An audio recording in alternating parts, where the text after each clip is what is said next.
ជំរាបសួរបងប្អូនសិស្សសានុសិស្សថ្នាក់ទី11ថ្ងៃនេះយើងជួបគ្នានៅក្នុងជំពូក6គីមីសរីរាង្គ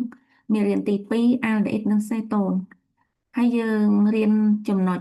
និយមន័យសេតូន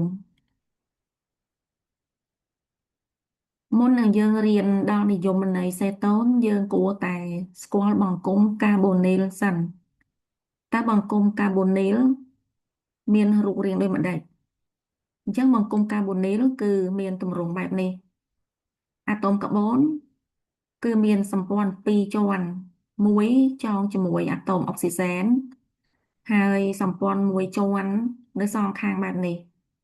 អញ្ចឹងទម្រង់បែបនេះហៅថាបង្គំកាបូនីលចុះសេតូនមិនវិញយ៉ាងសេតូនគឺជាសមាសធាតុសរីរាង្គដែលសម្ព័ន្ធមួយជាន់ទាំងពីរនៃបង្គំកាបូនីលភ្ជាប់ជាមួយរ៉ាឌីកាល់អ៊ីត្រូកាបួរចឹងយើងងាកមកបង្គំកាបូនីលវិញអាតូមកាបូននេះវាមានសម្ព័ន្ធពីរជាន់ចងជាមួយអុកស៊ីសែនហើយវាទំនេរតែសម្ព័ន្ធមួយជាន់ទាំងពីរនេះអញ្ចឹងសម្ព័ន្ធពីរជាន់សម្ព័ន្ធមួយជាន់ទាំងពីរកាលណាវាភ្ជាប់ជាមួយនឹងរ៉ាឌីកាល់អ៊ីត្រូកាបួរទាំងពីរបែបនេះ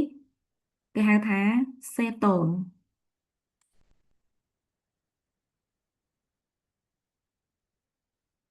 ឬក៏យើងអាចសរសេររ៉ាឌីកាល់អ៊ីត្រូកាបួរសម្ព័ន្ធហើយ CO ហើយសម្ព័ន្ធរ៉ាឌីកាល់អ៊ីត្រូកាបួរបានន័យថាសម្ព័ន្ធពីរជាន់ O នៅកណ្ដាល Air នេះគឺជាខ្សែកាបូនហើយ AO នេះក៏ជាខ្សែកាបូនដែរឧទាហរណ៍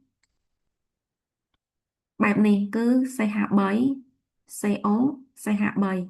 ចឹងអា CH3 មួយនេះគឺជា Air CO នេះគឺជាបង្គំនីតិសេតូនហើយ CH3 នេះគឺជា AO ម៉ូលេគុលទី2នេះក៏ជាសេតូនដែរគឺ CH3 CH2 CO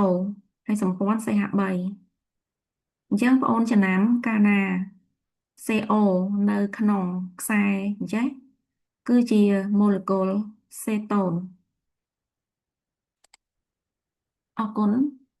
ជួបគ្នាក្នុងមេរៀនបន្ទាប់